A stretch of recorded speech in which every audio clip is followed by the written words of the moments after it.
I'm Karen and welcome back to my channel. Today I want to talk about The Last Namsara by Kristen Ciccarelli. As I've said in one of my previous videos, this has a different cover on the finished version, but you know, who doesn't like to look at a foiled book with a dragon on the front? Like, you know what I mean. I was sent this advanced copy by the lovely people at Galang, so thank you so much for that. Now, this book is about Asha, who is a dragon slayer, and she is as reviled for what she does as she is kind of not adored but appreciated. Her father is the Dragon King, and so he sends her out to hunt dragons and slay them. And while she's doing all of this, she's trying to atone for her past, which is mysterious and murky and kind of steeped in secrets and stories. And I don't want to tell you more because I feel like you just have to read it for yourself. I really loved this book. I loved everything about it. Like, I don't know why it took me this long to actually get around to it, because I'd heard it was amazing, and I don't know why, but I'm so happy that I did pick it up and did read it and finish it, and it was so good, you guys. And as always, I'll just give you 5 reasons why this book was phenomenal. The first reason this book is so amazing is that it is a book for lovers of stories. This is like a great book for people who love books. It just is. Stories have so much power in this book and it is amazing. And I love that there's also little bits of the lore and the myths in the world kind of incorporated in the book. A lot of the characters reference the stories or reference characters in the stories, and so it's just beautifully interwoven. And plus, on top of that, you can lure dragons with the forbidden stories. I mean, do I need to say much more? The second reason you should be reading this book is dragons. Did I mention dragons? There's dragons in this. Like dragons, like tons of dragons. But they're not just dragons and they're not just the villains. They're kind of a weird mixture, but they love stories, and just dragons are at like the heart of everything in this book, and it is amazing. I mean, I live in the land of dragons, so why would I not love this? The third reason I think you should read this book is the world building. Now, I can't really put my finger on whether it's more Persian inspired, Moroccan inspired. It's definitely somewhere in the Middle East, but it is done so well. It's sprinkled throughout and it just feels so immersive, and I feel like a lot of world building, sometimes you need to be quite heavy-handed with it because there's a lot of concepts for people to understand and names and titles and all that kind of stuff. Whereas in this book, I feel like it's done really unobtrusively. It's just sprinkled around here and there, just enough for you to get a flavour that this is not the world we really know, but enough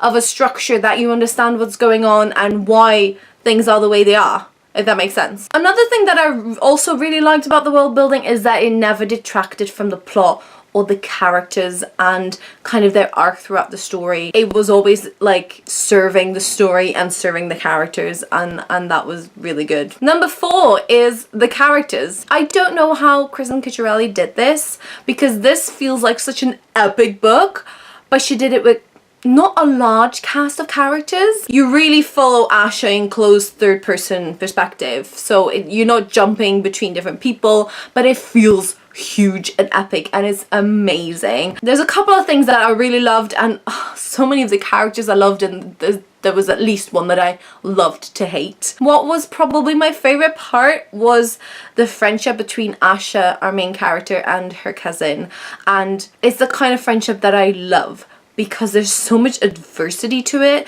There's so many societal rules that basically forbid their friendship and how close they are. And to have a female friendship be that fiery and empowering to each other and supportive against all odds just makes me very happy. And my 5th and final reason why you should read The Last Namsara is the romance. I've told you before that I'm loving romantic plots and subplots and all that kind of stuff, and the slow burn in this is just phenomenal. It's just so slow and it just burns all the way through, and I was very, very happy. Yeah, I need to read more. I literally need book 2, and now I have to wait at least another year for it, and I just want to read more.